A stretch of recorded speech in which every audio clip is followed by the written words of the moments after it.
The following video you're about to see is a creepypasta, and just please note that this is made up and not real. It also contains content that may not be suitable for younger audiences. If you get scared easily, please click away from the video. Viewer discretion is advised.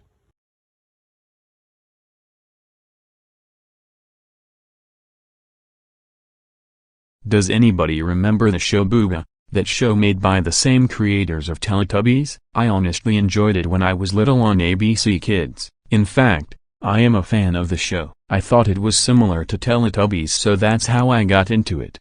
However, one lost episode exists. It just haunts me whenever I mind my own business. It was a sunny day, and I was sitting at a table having a sandwich. After having it, I thought I might find another missing DVD buried around my yard. I grabbed my dad's metal detector and it alerted me once I hovered it near my cat's shed. I grabbed a shovel and beneath the ground was another cardboard box.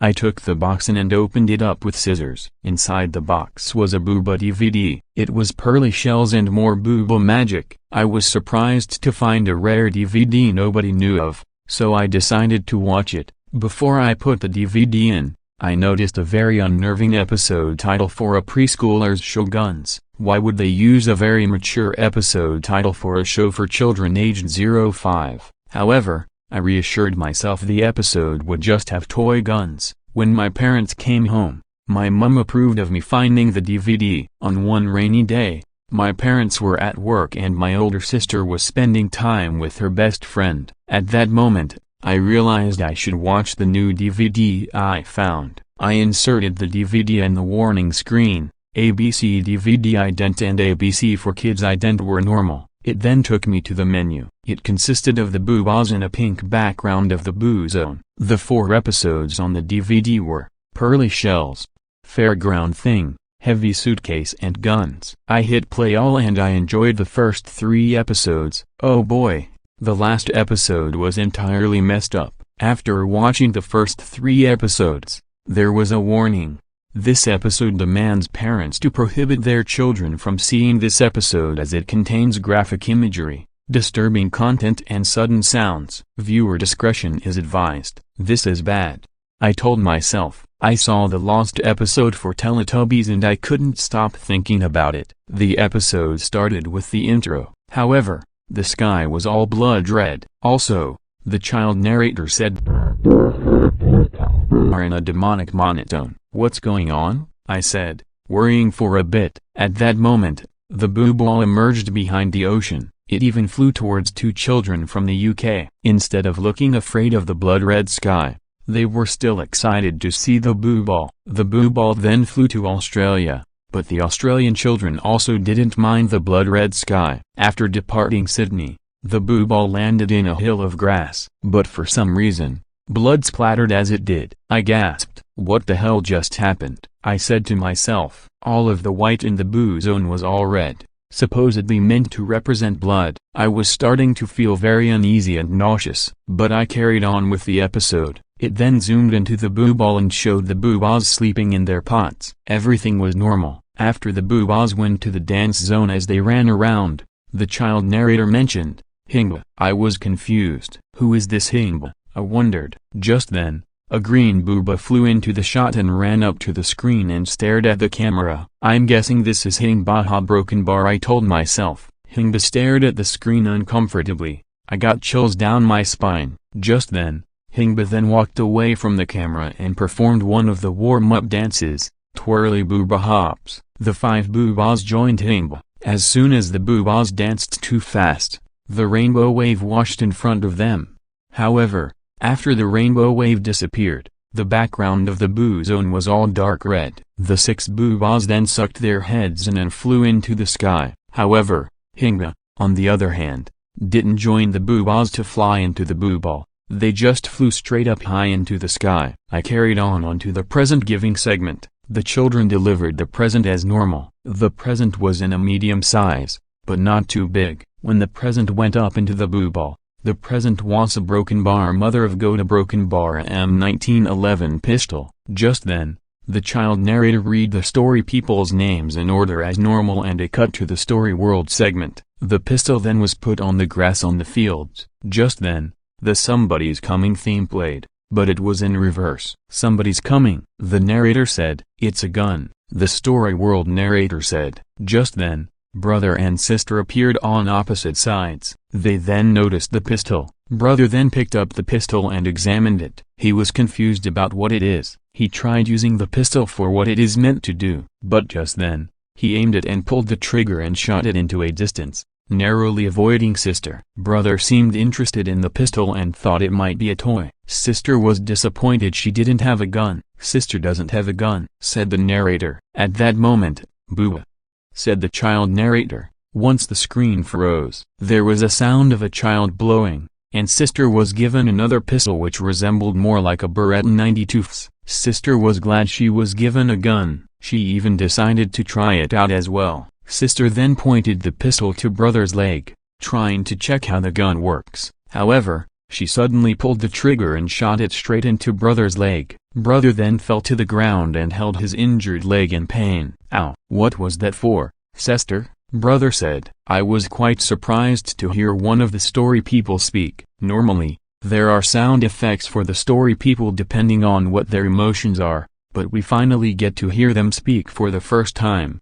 Oh my God, I'm so sorry, brother," sister shouted in horror. "I would never hurt my own brother." "You both have to get rid of those things. They're too dangerous to be kept," the narrator advised. Brother and sister tried stomping on the pistols while the narrator spoke, but suddenly, brother's pistol was pointing diagonally up towards sister, and he accidentally shot sister without once he stomped on it.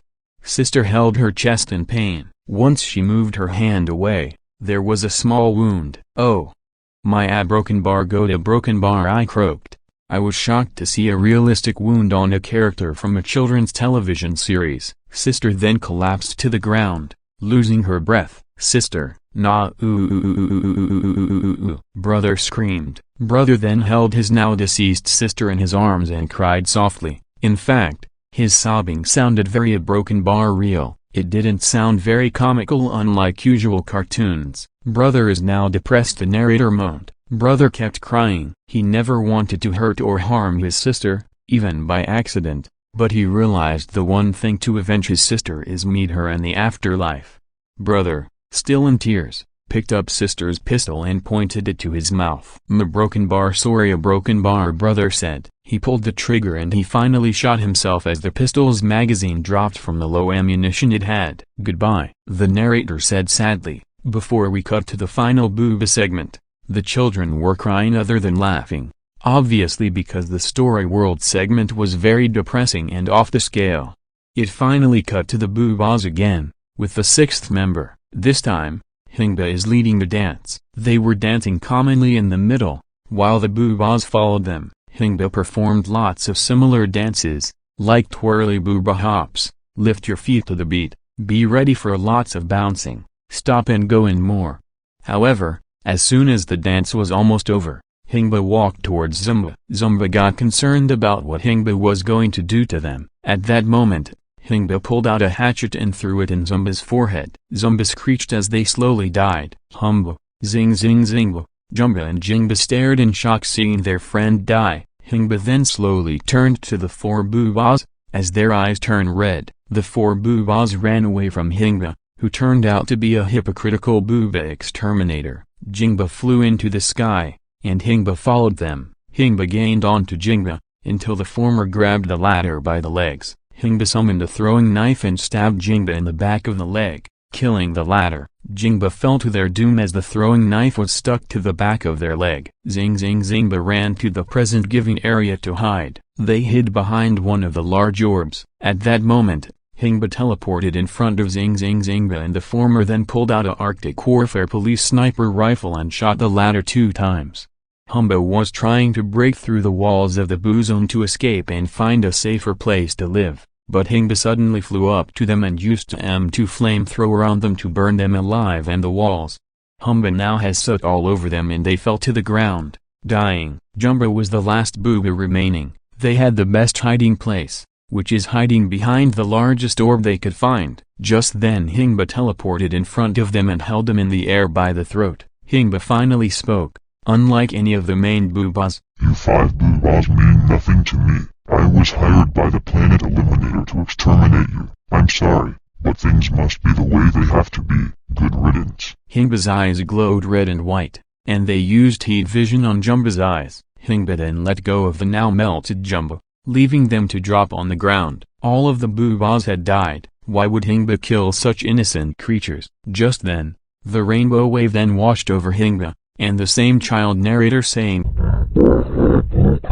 came back. I got chills again. Hingba then flew into the boo ball and hijacked it. As soon as the energy came back in the boo ball, it flew high into the sky, leaving a rainbow trail. The credits then played as normal, but there was no music, just the sound of the ocean. I felt very unnerved. I gritted my teeth in concern. After the credits, the ragdoll logo played. However, the background was red, and there was a loud screeching sound when the logo's mouth was drawn. I cringed at the choice of the screeching sound. What the hell is going on? Just then, the same red-tinted ABC DVD logo from the Teletubbies DVD I discovered played. But when the DVD logo flew in, I heard a woman shrieking. The shriek scared the living crap out of me. It then cut to the DVD menu. I ejected the disc in disbelief. I called my mum about the DVD being messed up. I showed her the evidence and she believed me. We phoned ABC DVD and Ragdoll,